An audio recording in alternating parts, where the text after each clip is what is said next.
All right, Kate, so you, owner of Moxie Life Organizing, you are passionate about helping people find their Moxie by gaining control over their environment. Tell us a little bit about what it looks like when you can watch a person that you're working with go from chaos to peace by letting go of some of these excess items. Absolutely. I will say that this is not a thankless job. We get all the thanks and gratitude at the end of any session, myself and my team members. So that's a little bit different from coming from the field of social work. I'll tell you that, the traditional fields. I know you can laugh at that one. But really, not only do we witness the changes emotionally, psychologically, and physically while they're moving in their spaces, but it is, like social workers say, it's a journey. It's a process. And we're there to walk alongside them. So we're not just witnessing, we're with them along that process. Oftentimes we'll find that maybe family members or friends may meet with some judgment, or they may say, I call it shooting on them. You should get rid of that. You don't need that. Those types of approaches. However, for us, it's something where we listen to the stories. We create a narrative. It's gold. We get to hear people's life stories, the history, why those items are important. And when we go through that process, what we find is it's easier to let go. And part of our job is giving permission to our clients to keep those items that are most valuable to them, even if it doesn't make sense to their family members or their friends or their children or their spouses. And then also giving them permission, it's okay to let it go. It's all right. Yeah. So what are some of the most common reasons that you find that cause people's belongings to basically take on a life of their own?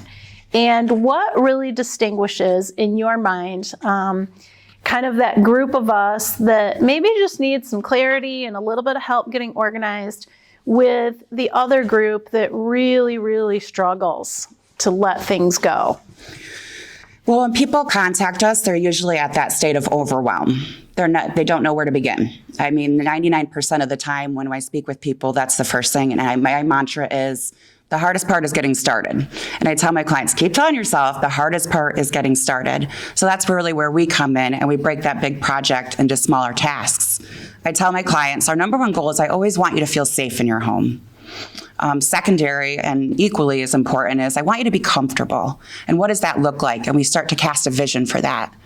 Now, the psychology behind stuff is very deeply psychological. It's very deeply emotional. And it's not just through my practice, but there's tons of books out there that you can read about studies. And we know that hoarding behaviors is becoming more prevalent and does tend to be more prevalent in our senior communities. However, that's something where we work with individuals to kind of work through some of that psychology. One thing you mentioned was the landfill, and talking about going to the landfill is something where, we fortune tell. We say, if we give this away, they're not going to appreciate it. They're not going to love it as much, but we don't really know. So starting to work through some of that process. We utilize a harm reduction model. So it's okay. I'm not concerned about people having excess stuff, and people think, you're an organizer, you must be a minimalist. I am not. So I have stuff too. However, we look at, are there fire hazards? Could you get out safely through a window if you needed to? Do we have 3-foot pathways in our spaces if we need to move a walker through? Do we have a bunch of papers around the stove or things around the furnace, combustibles? So utilizing that harm reduction model and knowing that it's not all or nothing. We're not in there necessarily to make it look like a Pinterest photo. I joke, we can do that, but the Pinterest trap is dangerous. But again, just circling back is that we want you to be comfortable and we want you to be safe in your homes. Yeah. And that, you kind of answered two questions at once, but we really, a lot of times in moving, when I've got somebody that's moving, I absolutely am calling in, professional organizers of some sort to help us change the look of that place and reduce those items. But just as often, it is for the reason that somebody is wanting to age in place and they want to make sure that they have that mobility through all those areas of their home, and just the peace of mind. I mean, even for seniors, as you start to get older, in December, I'm doing one on managing your household finances and bill paying. And there are so many reasons to help get organized that are going to simplify your life, regardless if you're ever moving. Mm-hmm. And that really can make a huge difference.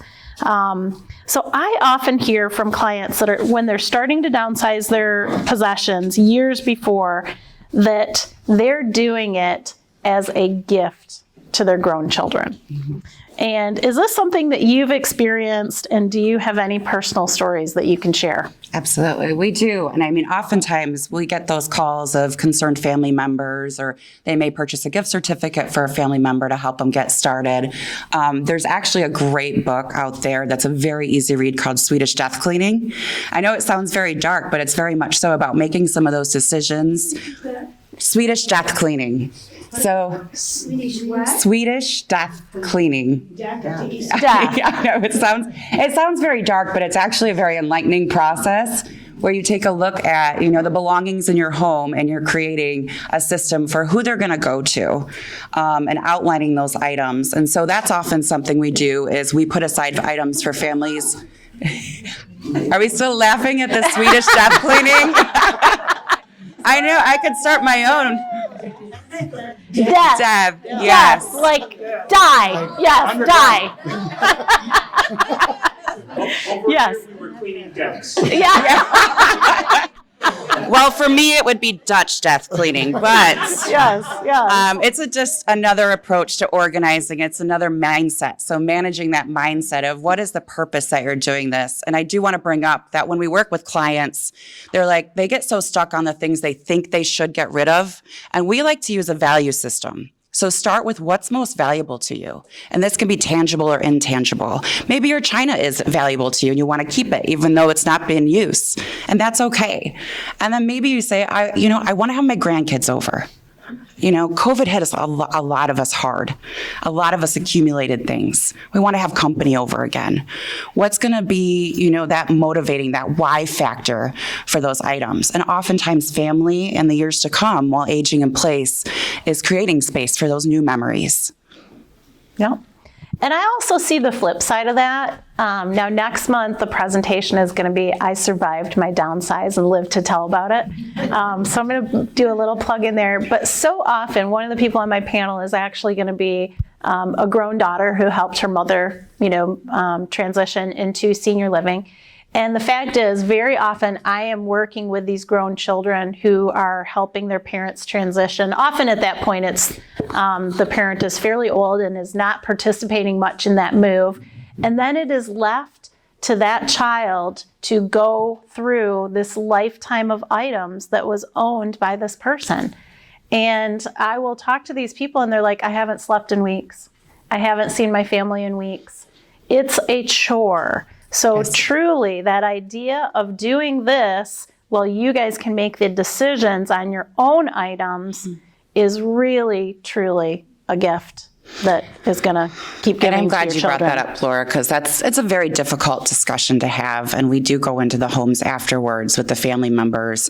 And they're at that point of overwhelm where I don't know what to do with this stuff. We have to help them seek out what's valuable, but they're just so overwhelmed by it. Well, so this learning series is always about how and where older adults can really make those decisions to live their best and safest and happiest lives. So what are more of those safety items that you have come across as you've worked with people who have too many items in their home? Well, we always look at activities of daily living. So, are you able to cook? Do you have counter space, which can be difficult for people because they want things visual where they can see them and they can easily reach them. Again, looking at, are you able to get in and out of your tub, easily, or are you having clothes hanging there? Just to give you some examples. Can you get in and out of bed okay? Are you able to access your pull cord if you have a pull cord on site? Other things are, trip hazards. That's a big one, is that everybody loves rugs. I love rugs too. I love rugs and throw pillows, but rugs can present also as a trip hazard. Again, the difficult thing, I think, especially a lot of my clients, regardless of their age, is that they like to have things visual and accessible. But what becomes difficult is that if we have everything visual and accessible, we start to lose that counter space, and things start gathering around the stove or in the stove. I've seen it all. You think I'm joking, but I've seen it all. But So those are some of the different things we address, is making sure that they can successfully and safely complete their activities of daily living. Gotcha.